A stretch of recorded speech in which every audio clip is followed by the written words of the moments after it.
Bonjour à toi et bienvenue dans le podcast Les Sentiers du Possible. Je suis Alexandra Ridou, coach certifiée et fondatrice de Randose, pour t'accompagner à cheminer vers une vie pleine de sens et d'impact. Chaque lundi, je te partage mes réflexions et outils pour t'aider à atteindre les sommets de ton épanouissement. Et les mercredis, je te laisse découvrir une interview inspirante d'invités qui vivent la vie qui leur correspond vraiment. Ah, et j'ai oublié, je t'invite à écouter chaque épisode en marchant. Les neurosciences l'ont démontré, marcher te permet de prendre plus de recul, de développer ta créativité et ainsi prendre les meilleures décisions pour vivre la vie qui te fait vibrer. Hello, je suis ravie de vous retrouver pour ce nouvel épisode où on va parler de comment écouter son intuition et surtout arrêter de se faire avoir par ses peurs. Et tout de suite, on rentre dans le vif du sujet. On vous dit souvent, j'en suis persuadée, écoute ton intuition. Je suis d'ailleurs la première à vous le dire.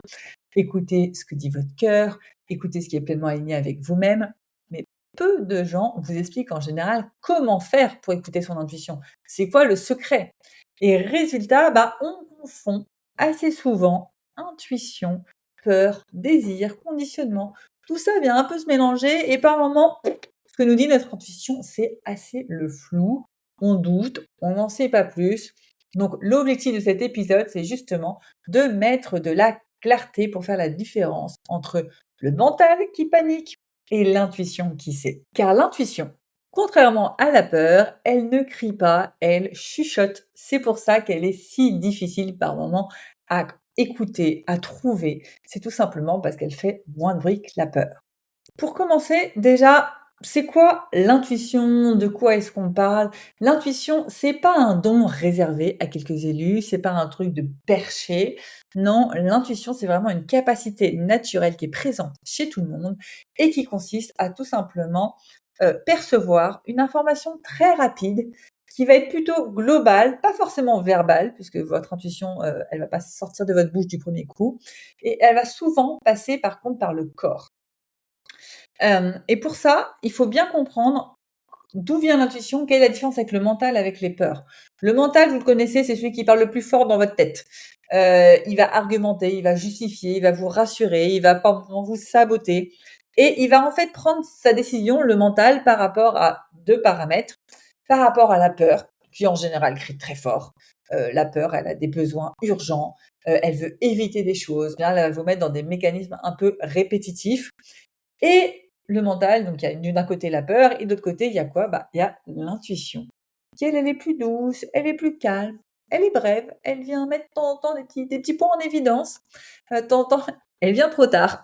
Malheureusement, on l'écoute trop tard, elle vient, après la peur et du coup, le mental, a pris le choix de suivre la peur et pas forcément l'intuition. Je vais vous donner un peu des exemples concrets, pour qu'on mette, du concret sur ce qu'on parle. Si je prends l'exemple du business, de l'activité, votre mental, il peut vous dire: «Allez, vas-y, suis les dernières tendances, de réels à la mode sur Instagram, tu verras, comme ça tu vas augmenter ta visibilité».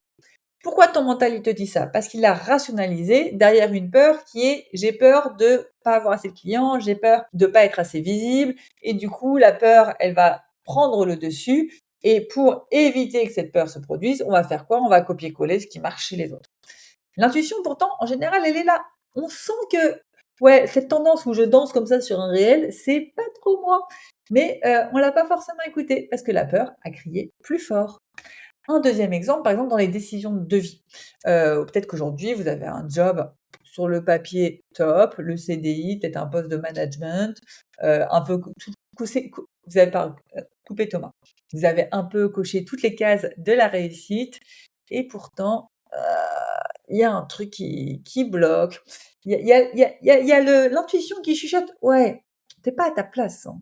Tu sais, il y a un autre truc qui t'attend, peut-être l'entrepreneuriat». Il y a une vie d'entrepreneur qui t'attend.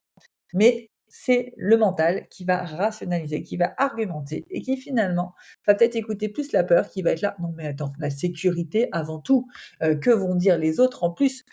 Surtout reste là où tu es, reste dans ta zone de confort».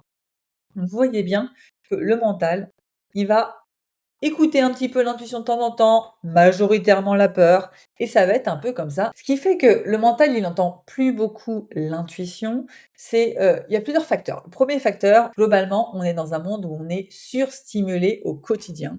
Ça veut dire quoi? Ça veut dire qu'il y a pas de moment de break pour écouter l'intuition. Il y a on va vite et du coup, c'est la voix de celui qui crie le plus fort qui gagne et c'est la voix de la peur, en général, qui gagne du coup. Il y a aussi l'hypermentalisation. On va vraiment rester très, très longtemps, dans notre mental pour essayer de comprendre le pourquoi, du comment, de qu'est-ce qui est le moins risqué, de qu'est-ce que je devrais faire et cetera. Ce qui fait qu'on réfléchit beaucoup trop et plus on réfléchit, plus, la voix de la peur gagne. Autre, chose qui prend le dessus, bien évidemment, c'est, la manière dont on a été éduqué, la manière dont on a grandi, avec cette peur de se faire rejeter, le regard des autres, la peur de se tromper, la peur de l'échec, l'éducation qui valorise totalement ce qui est raisonnable versus le ressenti. Je crois qu'à l'école, personne ne nous a jamais posé la question: «Là, tu ressens quoi? Tu dirais quoi?» Non, c'est, «Tu as appris par cœur, c'est quoi la réponse?» Donc globalement, on a grandi, on a évolué dans un monde où l'intuition n'a pas sa place. Les choses sont comme ça, voici les règles, voici le cadre, tu suis les règles, tu suis le cadre, tu ne te poses pas de questions et tu avances. Et si tu sors de ce cadre, ouh là là, les peurs, elles s'agitent, le regard des autres, la peur de se faire rejeter et cetera et cetera. Je ne te fais pas le topo, tu vois très bien de quoi je parle. Du coup, maintenant que c'est dit et qu'on a compris un peu que écouter son intuition, c'est pas inné, on nous a pas formés pour, il est temps de commencer à se former, à muscler ce petit muscle de l'intuition et je vais vous donner quelques astuces pour justement apprendre à mieux écouter votre intuition et commencer à faire de sorte que ça devienne de plus en plus un automatisme et pas ce réflexe aujourd'hui qu'on a d'écouter d'abord nos peurs et si vraiment tout va bien dans notre vie, qu'il y a 0 risque, là, écouter son intuition. La première chose, vraiment ultra importante pour écouter son intuition et qui est la plus simple, c'est votre corps. Tout simplement, le corps ne ment jamais. Si vous faites attention, quand vous êtes désaligné, quand vous n'écoutez pas votre intuition, en général, vous avez certaines sensations physiques ou des petits signaux qui viennent vous dire: «Ah, un petit mot de dos là, une petite cervicale bloquée, ah, je suis fatigué». Vous avez peut-être, les mains qui se contractent, envie de serrer vos poings. Vous avez peut-être sentez peut-être de la lourdeur quand vous suivez pas votre intention. Vous avez peut-être la respiration qui est moins posée. Bref, dans le corps, il se passe plein de choses quand vous suivez pas votre intuition et à l'inverse, quand vous suivez votre intuition, il se passe l'opposé. Alors là, si vous suivez votre intuition, vous sentez un relâchement, vous sentez de la légèreté, vous sentez que: «Oh là là, ça y est, je suis détendue, c'était la bonne décision». Et je vais vous donner un exemple qui est arrivé très récemment là avec une cliente. On était en plein coaching, elle auto-sabote tous ses appels de vente. C'est-à-dire qu'elle a des potentiels clients en face et elle va un peu les dégoûter de travailler avec elle. Donc je la mets un peu devant cette réalité en mode: «Il y a un truc qui va pas, tu as pas envie de travailler avec, ta cible client». Et là, elle dit: «Oui, c'est vrai, j'ai pas envie de travailler avec ma cible client, ça me saoule, j'en ai fait le tour, j'en ai marre de ce problème. Moi, j'aimerais, plus un problème qui me tienne à cœur, que les gens ils viennent plus, pour gérer leurs émotions. C'est vraiment ça, moi, qui m'intéresse, c'est ce travail sur les émotions». OK, bah, pourquoi est-ce que tu changes pas de cible? Donc on a questionné comme ça et donc à la fin du coaching, elle prend cette décision de: «Ouais, c'est bon, j'abandonne ma cible 1 et je vais sur la cible, plus, qui est sur la gestion des émotions». Et là, elle me dit: «Waouh, ça m'enlève un poids, je me sens légère, détendue». C'est exactement ça qui se passe quand vous suivez votre intuition. De la légèreté, de la détente et vous pouvez le sentir ce moment où: «Waouh, en fait cette décision, ça fait longtemps que j'aurais dû la prendre, ça m'enlève un poids de me dire qu'en fait je suis pas obligée de faire ça». Réfléchissez à tous ces moments où vous vous êtes fait la réflexion de: «Ah ouais, je me rappelle, j'ai arrêté de faire ce truc-là et waouh, qu'est-ce que j'étais plus légère». Bah, ce sont des moments où vous avez écouté votre intuition et donc si vous voulez vous sentir plus léger au quotidien, il y a pas de secret, écoutez plus souvent votre intuition et rappelez-vous toujours surtout que le corps, c'est avant la tête. Vraiment, le corps ne ment jamais. Si vous avez un doute, écoutez votre corps et vous verrez que lui, il dit la vérité, même si votre mental essaye d'argumenter le contraire. Donc ça, c'est la première chose, c'est le corps. Après, pour écouter votre intuition, il va falloir aussi créer des états propices à l'intuition. Les moments où votre intuition va parler le plus fort, ça va être les moments de vide et de calme profond. Et dans notre vie aujourd'hui, je ne sais pas vous, mais en général, naturellement, il n'y a pas beaucoup de moments dans une journée où on a du vide et du calme profond. Donc l'idée, c'est quoi? C'est d'aller forcer ces moments pour justement régulièrement aller sonder votre intuition. Vous connaissez mon refrain. Moi, ce que je vous recommande à fond, c'est d'aller marcher chaque jour pour justement créer ce moment de vide où vous allez pouvoir vous reconnecter à qui vous êtes et écouter votre intuition. La marche, moi, c'est mon chouchou préféré. Vous pouvez avoir d'autres moments comme cela. Ça peut être courir, ça peut être aller faire de la danse, aller faire de la natation. Ça peut être aussi sous la douche par moment. Sous la douche, moi, je sais que j'aime bien aussi prendre. C'est pas très écologique, mais je prends une douche un jour sur deux, donc ça compense. Prendre une longue douche pour justement faire ce vide et me libérer. Ça peut être aussi juste avant de s'endormir, tout simplement. Avant de vous endormir, vous pouvez faire le vide, prendre ce moment. Tout simplement, je sais que j'ai un tapis d'acupression. Ça me fait un bien fou, je me mets sur mon tapis et je me détends et ça me permet de, pareil, me reconnecter à qui je suis et ce dont j'ai besoin. Rappelez-vous toujours ça, l'intuition ne se force pas, elle émerge quand vous essayez d'arrêter de vouloir tout contrôler. Donc c'est vraiment ça, on arrête de contrôler et on voit ce qui vient. On écoute son corps. Et pour continuer d'entraîner votre intuition, donc vous allez créer ces moments propices à écouter son intuition. Et ensuite, moi, ce que je vous invite à faire, c'est très simple. Quand vous êtes dans le doute, est-ce que je prends telle décision, posez la question et notez les premières choses qui viennent. Ensuite, prenez l'hypothèse de « Ok, je prends la décision A ». Ok, je me mets dans la tête de « J'ai pris la décision A, c'est super, je ressens ce que sent mon corps ». Est-ce que mon corps a l'air de dire « C'est super » ou pas? Ensuite, je prends l'option B. Je me dis « Allez, je décide l'option B ». Comment ça se passe dans mon corps si je prends cette décision d'aller vers B? Et notez ce qui se passe.